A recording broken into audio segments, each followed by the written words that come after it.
जय श्रीमन नारायण। राधे राधे। आप सभी भक्तों को सफला एकादशी व्रत की हार्दिक शुभकामनाएं। आप सभी भक्तों पर भगवान श्री हरि विष्णु की कृपा दृष्टि हमेशा बनी रहे। माता लक्ष्मी के आशीर्वाद से आप सभी के घर सुख समृद्धि का वास हो। इन्हीं शुभ मंगल कामनाओं के साथ कथा का रसपान करते हैं। तो बोलिए विष्णु भगवान की जय, लक्ष्मी माता की जय। युधिष्ठिर ने पूछा, वासुदेव, फाल्गुन के कृष्ण पक्ष में किस नाम की एकादशी होती है? कृपा करके बताइए। भगवान श्री कृष्ण बोले, युधिष्ठिर, एक बार नारद जी ने कमल के आसन पर विराजमान होने वाले ब्रह्मा जी से प्रश्न किया, सुरश्रेष्ठ, फाल्गुन के कृष्ण पक्ष में जो विजया नाम की एकादशी होती है, कृपया उसके पुण्य का वर्णन कीजिए।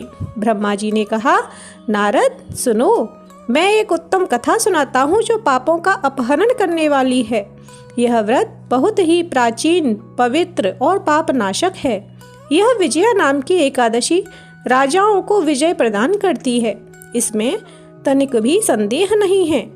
पूर्व काल की बात है, भगवान श्री रामचंद्र जी 14 वर्षों के लिए वन में गए और वहां पंचवटी में सीता तथा लक्ष्मण के साथ रहने लगे। वहां रहते समय रावण ने चपलतावश विजयात्मा श्री राम जी की तपस्विनी पत्नी सीता जी को हर लिया। उस दुख से श्री राम व्याकुल हो उठे। उस समय सीता जी की खोज करते हुए वे वन में घूमने लगे। कुछ दूर जाने पर उन्हें जटायु मिले, जिनकी आयु समाप्त हो चुकी थी। इसके बाद उन्होंने वन के भीतर कबंध नामक राक्षस का वध किया। फिर सुग्रीव के साथ उनकी मित्रता हुई। तत्पश्चात श्री राम जी के लिए वानरों की सेना एकत्रित हुई। हनुमान जी ने लंका के उद्यान में जाकर सीता जी का दर्शन किया और उन्हें श्री राम जी की चिन्ह स्वरूप मुद्रिका प्रदान की। यह उन्होंने महान पुरुषार्थ का काम किया था। वहां से लौटकर वे श्री रामचंद्र जी से मिले और लंका का सारा समाचार उनसे निवेदन किया। हनुमान जी की बात सुनकर श्री राम जी ने सुग्रीव की अनुमति ले लंका को प्रस्थान करने का विचार किया और समुद्र के किनारे पहुंचकर उन्होंने लक्ष्मण से कहा, सुमित्रानंदन, किस पुण्य से इस समुद्र को पार किया जा सकता है? यह अत्यंत अगाध और भयंकर जल जंतुओं से भरा हुआ है। मुझे ऐसा कोई उपाय नहीं दिखाई देता जिससे इसको सुगमता से पार किया जा सके। लक्ष्मण बोले, महाराज, आप ही आदिदेव और पुराण पुरुष पुरुषोत्तम हैं, आपसे क्या छुपा है? यहाँ द्वीप के भीतर बगदालभ्य नामक मुनि रहते हैं। यहाँ से आधे योजन की दूरी पर उनका आश्रम है। रघुनंदन, उन प्राचीन मुनीश्वर के पास जाकर उन्हीं से इसका उपाय पूछिए। लक्ष्मण जी की यह अत्यंत सुंदर बात सुनकर श्री रामचंद्र जी महामुनि बगदालभ्य से मिलने के लिए गए। वहां पहुंचकर उन्होंने मस्तक झुकाकर मुनि को प्रणाम किया। मुनि उनको देखते ही पहचान गए कि ये पुराण पुरुषोत्तम श्री राम हैं, जो किसी कारणवश मानव शरीर में अवतीर्ण हुए हैं। उनके आने से महर्षि को बड़ी प्रसन्नता हुई। उन्होंने पूछा, श्री राम, आपका कैसे यहाँ आगमन हुआ? श्री राम बोले, ब्राह्मण, आपकी कृपा से राक्षसों सहित लंका को जीतने के लिए सेना के साथ समुद्र के किनारे आया हूँ। मुने, अब जिस प्रकार समुद्र पार किया जा सके उस उपाय को बतलाइए, मुझ पर कृपा कीजिए। बगदालभ्य ने कहा, श्री राम, फाल्गुन के कृष्ण पक्ष में जो विजया नाम की एकादशी होती है, उसका व्रत करने से आपकी विजय होगी। निश्चय ही आप अपनी वानर सेना के साथ समुद्र को पार कर लेंगे। राजन, अब इस व्रत की फलदायक विधि सुनिए। दशमी का दिन आने पर एक कलश स्थापित करें। वह सोने, चांदी, तांबे या मिट्टी का भी हो सकता है। उस कलश को जल से भरकर उसमें पल्लव डाल दें। उसके ऊपर भगवान नारायण के सुवर्णमय विग्रह की स्थापना करें। फिर एकादशी के दिन प्रातःकाल स्नान करें। कलश को पुनः स्थिरता पूर्वक स्थापित करें। माला, चंदन, सुपारी तथा नारियल आदि के द्वारा विशेष रूप से उसका पूजन करें।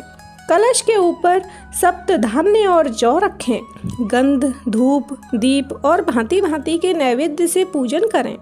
कलश के सामने बैठकर वह सारा दिन उत्तम कथा वार्ता आदि के द्वारा व्यतीत करें तथा रात में भी वहां जागरण करें। अखंड व्रत की सिद्धि के लिए घी का दीपक जलाएं। फिर द्वादशी के दिन सूर्योदय होने पर उस कलश को किसी जलाशय के समीप, नदी, झरने या पोखरे के तट पर ले जाकर स्थापित करें और उसकी विधिवत पूजा करके देव प्रतिमा सहित उस कलश को वेद वेत्ता ब्राह्मण के लिए दान कर दें। महाराज, कलश के साथ ही और भी बड़े बड़े दान देने चाहिए। श्री राम, आप अपने यूथपतियों के साथ इसी विधि से प्रयत्न पूर्वक विजया एकादशी का व्रत कीजिए, इससे आपकी विजय होगी। ब्रह्मा जी कहते हैं, नारद, यह सुनकर श्री रामचंद्र जी ने मुनि के कथनानुसार उस समय विजया एकादशी का व्रत किया। उस व्रत के करने से श्री रामचंद्र जी विजयी हुए। उन्होंने संग्राम में रावण को मारा, लंका पर विजय पाई और सीता को प्राप्त किया। बेटा, जो मनुष्य इस विधि से व्रत करते हैं उन्हें इस लोक में विजय प्राप्त होती है और उनका परलोक भी अच्छे बना रहता है। भगवान श्री कृष्ण कहते हैं, युधिष्ठिर, इस कारण विजया एकादशी का व्रत करना चाहिए। इस प्रसंग को पढ़ने और सुनने से वाजपेय यज्ञ का फल मिलता है। तो बोलिए एकादशी माता की जय। अब श्रवण करते हैं श्री विष्णु चालीसा का पाठ। विष्णु सुनिए विनय, सेवक की चितलाय, कीरत कुछ वर्णन करूं, दीजय ज्ञान बताए। नमो विष्णु भगवान खरारी, कष्ट नशावन अखिल बिहारी। प्रबल जगत में शक्ति तुम्हारी, त्रिभुवन फैल रही उजियारी। सुंदर रूप मनोहर सूरत, सरल स्वभाव मोहनी मूरत। तन पर पीतांबर तिसोहत, बैजंती माला मन मोहत। शंख चक्र कर गदा विराजे, देखत दैत्य सुर दल भाजे। सत्य धर्म मद लोभ न गाजे, काम क्रोध मद लोभ न छाजे। संत भक्त सज्जन मनरंजन, धनुज असुर दुष्टन दल गंजन। सुख उपजाय कष्ट सब भंजन, दोष मिटाय करत जन सज्जन। पाप काट भव सिंधु उतारण, कष्ट नाश कर भक्त उबारण। करत अनेक रूप प्रभु धारण, केवल आप भक्ति के कारण। धरणि धेनु बन तुम ही पुकारा, तब तुम रूप राम का धारा। भार उतार सुर दल मारा, रावण आदिक को संहारा। आप बराह रूप बनाया, हिरण्याक्ष को मार गिराया। धर्मस्य तन सिंधु बनाया, 14 रत्नन को निकलाया। अमिलख असुरन द्वंद्व मचाया, रूप मोहिनी आप दिखाया। देवन को अमृत पान कराया, असुरन को छवि से बहलाया। कूर्म रूप धर सिंधु मजाया, मंद्राचल गिर तुरत उठाया। शंकर का तुम फंद छुड़ाया, भस्मासुर को रूप दिखाया। वेदन को जब असुर डुबाया, कर प्रबंध उन्हें ढूंढवाया। मोहित बन कर खलह नचाया, उसही कर से भस्म कराया। असुर जलंधर अति बलदाई, शंकर से उनकी ने लड़ाई। हार पार शिव सकल बनाई, कीन सती से छल खल जाई। सुमिरन कीन तुम्हें शिव रानी, बतलाई सब विपत कहानी। तब तुम बने मुनीश्वर ज्ञानी, वृंदा की सब सुरत भुलानी। देखत 3 धनुष शैतानी, वृंदा आए तुम्हें लपटानी। हो स्पर्श धर्म क्षतिमानी, हना सुरूर शिव सैतानी। तुमने ध्रुव प्रहलाद उबारे, हिरणाकुश आदिक खल मारे। गणिका और अजामिल तारे, बहुत भक्त भव सिंधु तारे।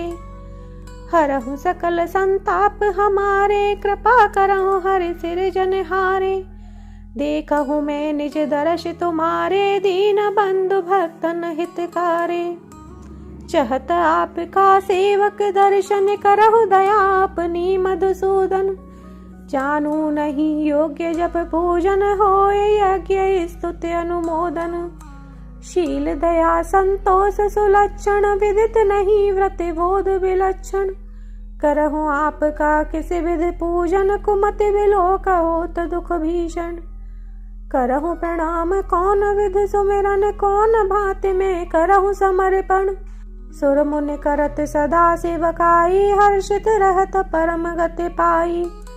दीन दुखिन पर सदा सहाय, निज जन जान लेव अपनाई।